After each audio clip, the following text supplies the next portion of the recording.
Next, we're going to duplicate the original background copy layer. So grab that, pull it down to the bottom, click and release. And now we have another copy, and we're going to pull that all the way up to the top so it's on the top layer. And let's rename this one Halftone.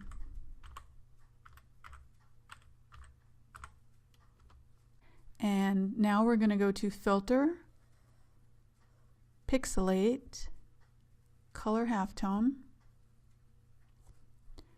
and put in 12 for the max radius if you're using this image.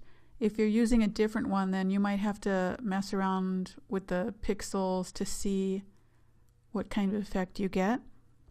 And it's also a matter of artistic taste too.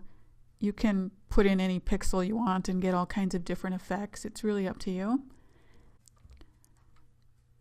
So now we have a very colorized halftone image of him. And next we're just going to pull down on the blend mode here over under the layers, and we're going to set that to soft light. There. Now he's looking like a comic book character.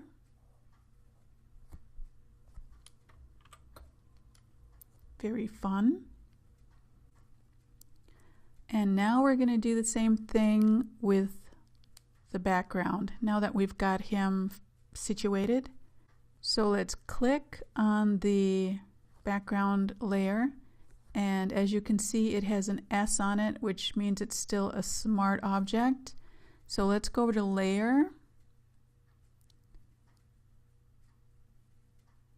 Rasterize, Smart Object, and now you'll see that the S is gone and it has become a layer that we can manipulate. And for this we're going to do the same thing. We're going to duplicate this layer. So now that we have a copy of the background made, we're just going to go up here and do the exact same thing that we did with the face just now. We're going to go to Pixelate, Color Halftone,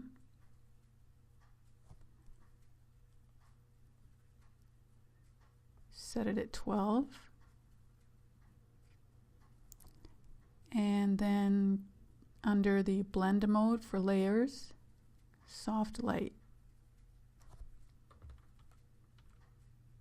There, now the background matches the foreground as far as that halftone effect goes.